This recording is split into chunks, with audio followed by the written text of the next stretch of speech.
guys! Welcome to our channel. This is our first video on our Dekors channel. This is our DIY channel and we make easy to make, affordable, and stunning decors. Okay, by the way, we also have another channel. It's a food blog. So if you're interested, you may check the link in the description box below. So we hope you support us and give us a like and subscribe. And now, let's hop into the video. Yay!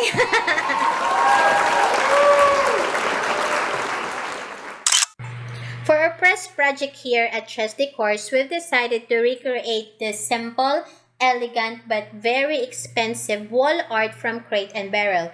So dito sa Pilipinas, it costs almost around 11,000 pesos. So para makatipid, ito ang gagawin natin. If you have like old picture frame, tapes, at saka placemat. Tama, placemat talaga. So for this one, make sure muna na safe kayo sa pagtanggal ng mga pins sa likod ng picture frame. Okay, the idea of this one is to overlap yung khaki linen doon sa white like craft paper. But what we have right now is like old hand towel. So i-resize lang natin siya doon sa cardboard. And also ang gagawin mo is idikit mo lang siya doon. Pwede rin kayo gumamit ng mga spray glue, but what we have right now is masking tape. So ang gagawin mo lang is idikit yon at ipaligid yon doon sa towel doon over the cardboard. And at the same time, pwede ka rin gumamit ng double-sided tape.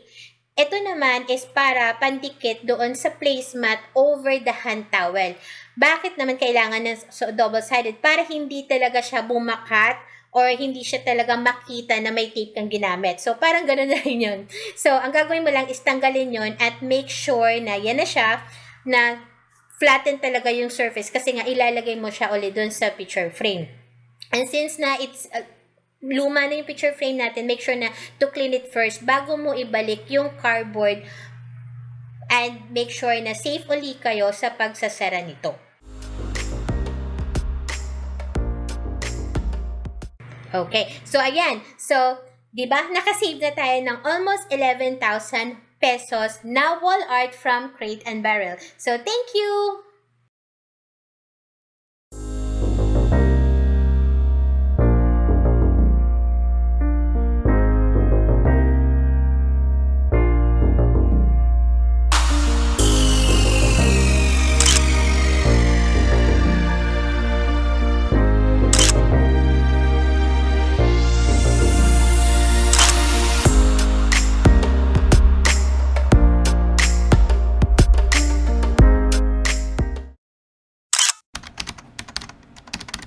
title ng video, paano pagkakitaan yung Placemat placemat ng lola mo?